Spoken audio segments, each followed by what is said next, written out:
A few days ago, one of my edits was about to reach 1 million views.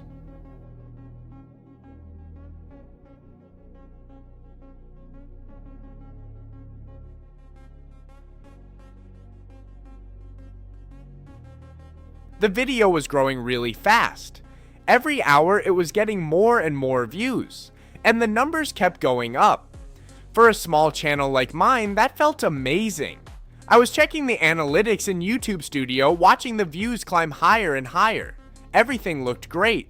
The video had good engagement, people were liking it, and comments were coming in. It honestly felt like the video might go viral.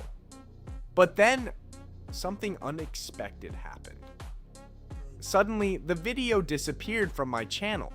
At first, I thought it might just be a bug or a temporary problem. But when I checked my email and opened YouTube Studio, I saw a message that immediately caught my attention.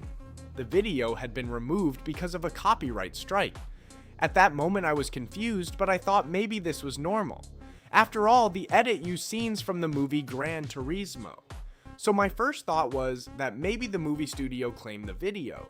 That happens sometimes on YouTube when copyrighted material is used, but when I opened the strike details and looked at who actually sent the claim, I realized something very strange. The strike did not come from the movie studio. It didn't come from a company. It didn't come from the distributor of the film. Instead, it came from another YouTube editor. The channel that sent the strike was called Spamming Edits. Seeing that made me even more confused. So I decided to go to his channel and see what kind of content he was making. When I opened his page and started looking through his videos, I found something interesting. He also had an edit from the same movie, another edit using scenes from Gran Turismo.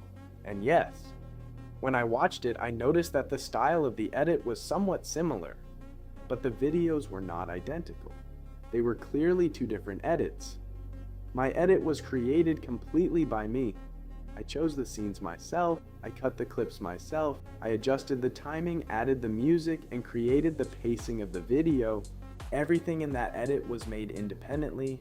The only reason the edits look similar is because we both use footage from the same movie.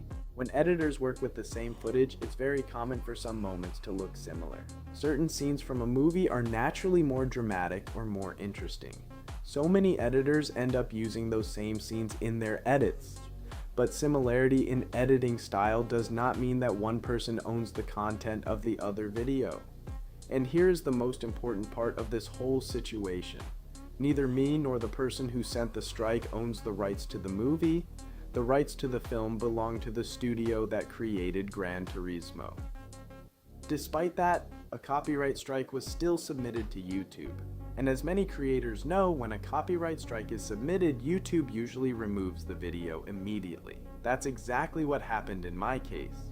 The video was removed before I even had a chance to explain anything. What makes the situation even more frustrating is that the video was performing really well. It was getting thousands of views. People were watching it, liking it, and leaving comments, and it was getting very close to 1 million views.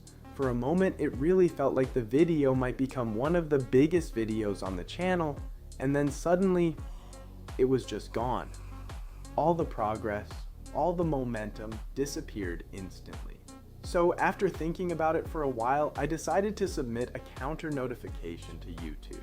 A counter notification is basically a way for creators to ask YouTube to review a copyright strike again.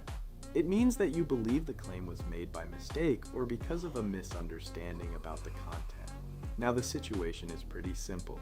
The person who submitted the strike has 10 business days to respond.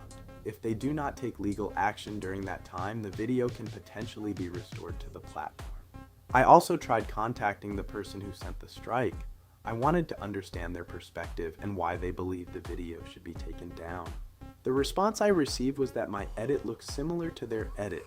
But again, similarity does not mean someone owns the copyright to another video, especially when both videos are based on scenes from the same movie. Right now, all I can really do is wait and see what happens next. Maybe the situation will be resolved and the video will return to the channel. Maybe the strike will stay. But the whole situation made me realize how complicated the copyright system on YouTube can sometimes be. And that's why I'm curious to hear your opinion. do you think the strike was fair, or do you think situations like this can be a misuse of the copyright system? Let me know what you think in the comments.